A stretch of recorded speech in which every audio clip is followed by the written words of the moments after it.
Hey you guys, welcome back to my channel. Today I'm gonna give you guys a little summer book haul. These are all the books that I have collected over the past few months leading up to summer, and I'm very excited. And there are a lot of books, but number one, I bought them over the past 2 months after saving some money, and a few of these books were gifted to me. So a win-win situation. So without further ado, let's get on with the video. The first book that I have is a book that I've already read, but I'm super excited because I'm very proud to announce that I have started annotating my books. And this is a book that I'm currently annotating. It's All the Lovers in the Night by Miko Kawakami. She's become one of my favorite authors this year.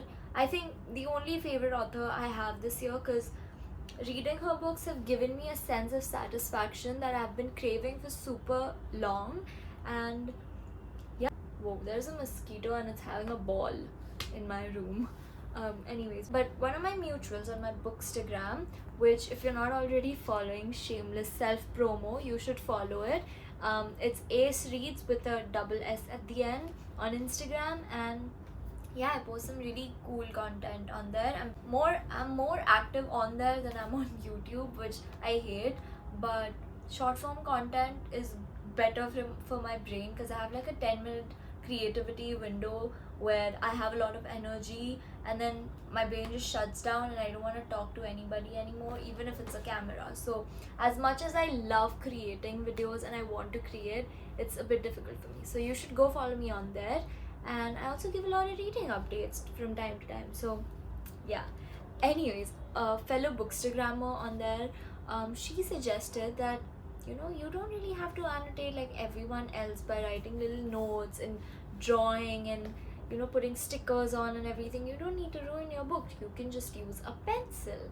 And I was like, oh my god, that's great, because I do really want to like underline some sentences that mean a lot to me.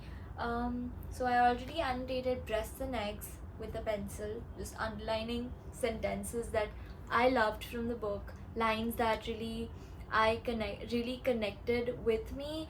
And yeah, so this is a book that I'm currently annotating, All the Lovers in the Night. I absolutely love each and every book written by her. Obviously, I read like the translated versions since I can't read the original ones. Um, but yeah, here's a line from the book that I loved as soon as I started reading it. It's, "The night at light is special because the overwhelming light of day has left us, and the remaining half draws on everything it has to keep the world around us bright." And I just felt like lines like these are super pretty, and they make you feel super calm when you're already rushing throughout the day, when you're living your own life, you're growing up, and there's so much you have to do. So it's lines like these, sentences like these really make you feel super calm. And yeah, I really love Miko Kawakami, and this is the book that of course I'll be rereading since I'm annotating it. So yeah, the next book that I finally got my hands on, which is really difficult to find in my city, is Miss Ice Sandwich by Miko Kawakami. Yeah, this is a really tiny short story novel, however to describe it. So it's a story about a young boy who goes back to the supermarket store where they sell ice cream sandwiches because the lady selling it is really beautiful. So I really want to know how the story unfolds because, it's Miko Kawakami, it's bound to be good. So we have two Miko Kawakamis. There's Mieko Kawakami. I hope I pronounce her name right because I would really hate if I'm butchering it. But yeah, we have two books from my favorite author, The Vegetarian by Han Kang. Now this book is a psychological fiction, which is one of my favorite genres, if you can't tell already. And this also brushes through a certain magical realism aspect of novels, which is also very interesting to me. So I'm very excited to read this. It gives me, I started reading like the first two chapters, and by that alone it gives me a little Fresh vibes. It's a movie called Fresh with Daisy Edgar Jones in it, and I know the story is probably not like that, but the vibes that gives me is what this book gives me, and it really intrigues me. The storyline about this woman in Seoul who's a homemaker, and she reads something about, you know, I'm actually not gonna ruin it because it's a really good book. This is the next book that I'm really excited to read. Okay, next we have My Year of Rest and Relaxation by Ottessa Moshfegh. Moshfegh. I hope I'm pronouncing her name right. Also. Firstly, the reason why we didn't kill the mosquito. But this book has been on my TBR for an extremely long period of time. I go through stages of anxious, depressive episodes, and that's why this book really called out my name when I first got to know about it. But I just never got around to reading it because I would always go on Amazon, and whenever I was about to like click pay to order this book, I would find this other book that really intrigued me, and then I would end up buying that instead of this. But I was at the bookstore recently, and my friend took me out to buy me books because it was a special occasion, and she took me out to buy books, and I saw this, and I couldn't find any book which I wanted because all the books that I already wanted to read were on my TBR shelf. But then I came across My Year of Rest and Relaxation, and I immediately grabbed it because of the cover. This cover is so beautiful, and I haven't seen this cover yet online, so I was pretty excited to know that I found not only the book but also a different cover, because that gives me a sense of excitement also. So yeah, I'm very excited. I feel like I'll relate to this more than I should, but I'm very excited to read it. Next book I also got as a gift from a friend. So one of my dream places to visit someday is Tokyo, Japan, and this book is called Good Night Tokyo. I have this book that she gave me. She also wrote me a little cute note inside, which I'm not gonna share, but she did write me that. And I read the synopsis of this book. Let me read it to you real quick. It's about Matsui is the driver of a taxi the color of the night sky. Every night between the hours of 1 a.m. and 4:30 a.m., Matsui guides his taxi around the streets of Tokyo, collecting passengers and their stories. Now, I read the synopsis and my mind immediately went to Midnight Diner.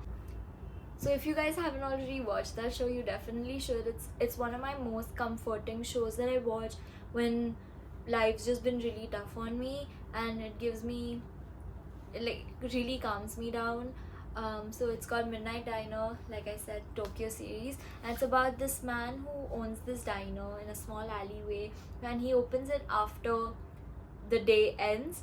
So he says so his main premise of the storyline is when people end their day, I start mine, and he just collects stories, and I felt like this book gave me those vibes, and I like to make myself excited about a book by relating it to something I already love, so that's why I do that. But this definitely does give me Midnight Diner vibes, so I'm super excited to read this. I do want to read this on a good gloomy night so that I feel the vibes. So yeah, pretty excited. It's by Atsuhiro Yoshida. I don't want to butcher the name, so that's the author if you're wondering. That's the book if you want to get it. The Book of Goose that I already started reading this past week by Yi Yoon Lee. It's about Fabian and Agnes, two best friends, and one of them dies. So the other one is free to tell her story about friendship. Her friendship with her friend, and I'm not gonna ruin. Actually, I can just tell you because it's in the synopsis. Fabian is the one who dies, and Agnes is the one who lives. And Agnes lives in America, and Fabian lives back in France in her hometown. It's basically about girlhood, friendship, and the obsession you have with exploiting your will, if that makes any sense. But I'm like 200 pages in, and I love it so far. With this, we have another book from Yi Yoon Lee, which is Wednesday Style. It's about a grieving mother who makes a spreadsheet about everyone she's lost, and that is kind of twisty in my head. So I really like it, and I've noticed a little like pattern in Yi Yoon Lee's books is that she writes her stories in a way where the characters are striving to live a very ordinary life, like that's all they crave, an ordinary life. So it's really interesting to see how that pans out with her characters. So something that I've already read, but I read it way back in middle school, and now I'm in my 20s. So I had this sudden urge to reread it, which is The Bell Jar by Sylvia Plath. Reread, I don't even remember honestly what's in this book, so I'm very excited to feel all the feelings that I felt as a 13-year-old now that I'm 20. Okay, the next book that I have is very odd for me, I know, because I don't usually read non-fiction. It's The Creative Art of Being, Creative Act, a Way of Being, Creative Act, a Way of Being, and it's just, so I watched this YouTuber called Alicia Marie, and I've been watching her since I was really young, and she recently, in the past couple of years, changed her content a lot, and she was talking about how creating has sort of become really difficult for her, and she read this book and it really inspired her to create things that she wouldn't normally create.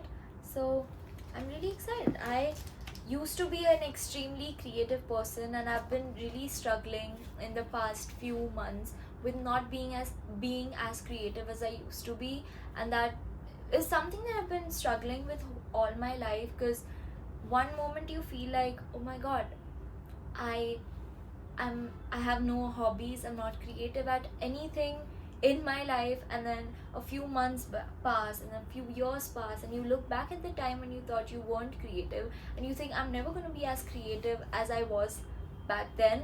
So that's something that I really struggled with. Not always struggled with being creative in the present instead of dwelling on the past and how creative I was back then.